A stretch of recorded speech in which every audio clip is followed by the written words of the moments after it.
It's the closest I get to preparing for a game. I get to do my routine. I get to meditate throughout the day. I get to pray. I get to exercise, and I really treat it the same way I used to treat going to the NBA game. I'm going to inspire, motivate, encourage. I really want to talk about what I went through, talk about the journey, but also talk about how I overcame those traumas and how I couldn't run from it, how I had to face it head on in order to overcome it. And so I just try and encourage, motivate, and let them know that there is room for healing. Well, so as you can see and probably already know, Keyon was a great basketball player at Mizzou. He was a great NBA player for 12 seasons. Keyon, so you know we're happy to have you here as fans, but what honors us even more is having you here to share your remarkable story of trauma and recovery. Good morning, everybody. All right. My name is Keyon Dooling, and I'm going to say this. M-I-Z. I said M-I-Z. It feels so good to be back in Missouri. It's been a while.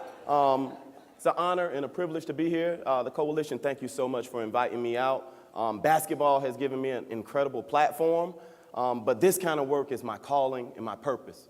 And so thank you for allowing me to walk in my purpose. Thank you for having me. I'm going to get right into it. Y'all mind if I move around a little bit? I like to be athletic. I'm a ball player. I grew up in a small town. I was the youngest of 4 children. My mother was an educator. My father was a business owner. The youngest of 4, my oldest brother played basketball, and Fort Lauderdale is a place that I have a great deal of pride for. We took the village approach.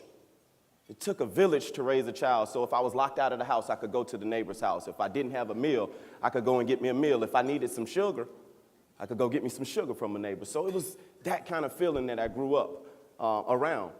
But with that being said, as great as some of our communities are, there are some times where you're exposed. Maybe the walk to the park, or at a safe haven, or in transition at school. And I was exposed. I'm going to take you through my journey, a journey of triumph, a journey of pain, a journey of accomplishment, a journey of healing. And so just bear with me as I take you through the progressions of my story. And we were at the basketball court playing. I was about 7, 8 years old. I was with my best friend at the time, and it started raining. So we all started running, trying to find shelter. We decided to go to one of my brother's friend's house. He's a guy who we know very well. He goes to the skating ring with us on Saturdays. My father takes us all to the football games. And I've been to his place before. But it was something different about this time. This time we got to his house, and he put on porn. So me and my buddy were 7, 8 years old at the time, curious. So we started watching porn. From the basketball court to the rain to porn. What a transition. And I went to take a shower. Went home, ran all the way home through the rain, crying. And I jumped in the shower, and I had this feeling that I never felt before in my life. I had been mad. You know, what kid doesn't throw a tantrum? I had been mad before in my life, but this was different. This was anger.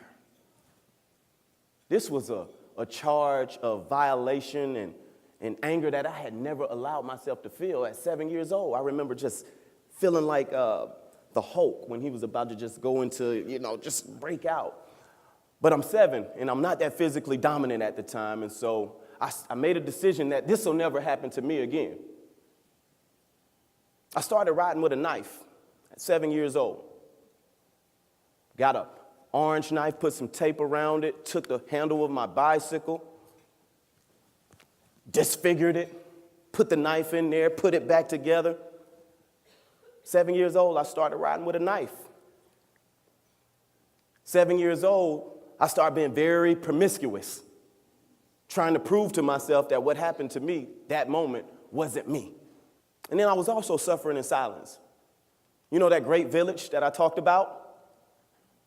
Yeah, I was scared to talk to them about what I was feeling. Couldn't tell my mom. Didn't want her to feel guilty. Couldn't tell my dad. Didn't want him to go to jail. That brother would do it. Couldn't tell my siblings. So what did I do? Internalized it. I'm going to bury this thing so far down, and I'll never have to deal with it in my life. But what I didn't know, what I didn't realize, is the damage of the trauma. I didn't know why I was always so anxious, that anxiety. I didn't understand why I could be in a great mood and then all of a sudden my mood would change and anger would just become me. So I acted out more. There's two situations where my anger, I think, put me at a crossroad. 6th grade, me and the fellas, we just mad for no reason. Poverty is one thing. Dealing with some of the effects of the molestation was another thing.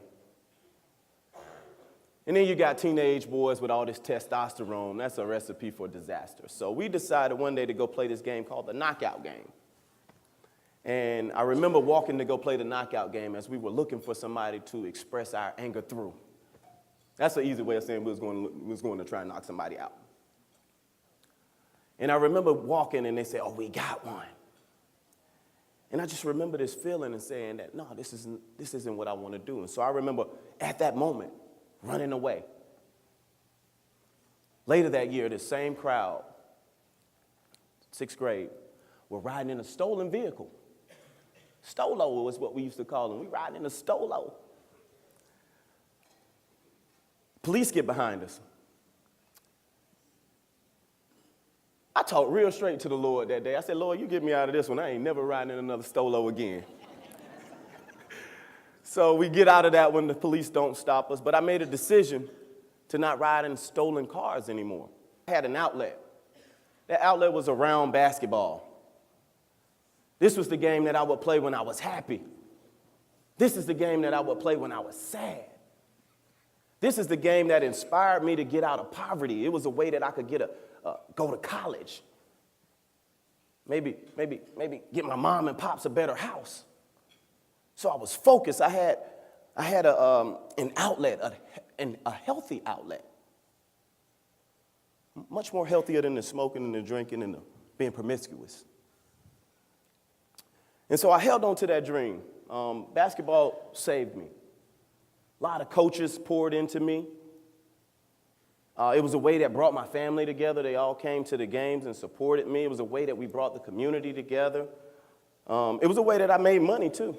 Yeah, I used to take on some of the boys at the park, make me a few dollars if I take them out. So basketball was my outlet. It was my release.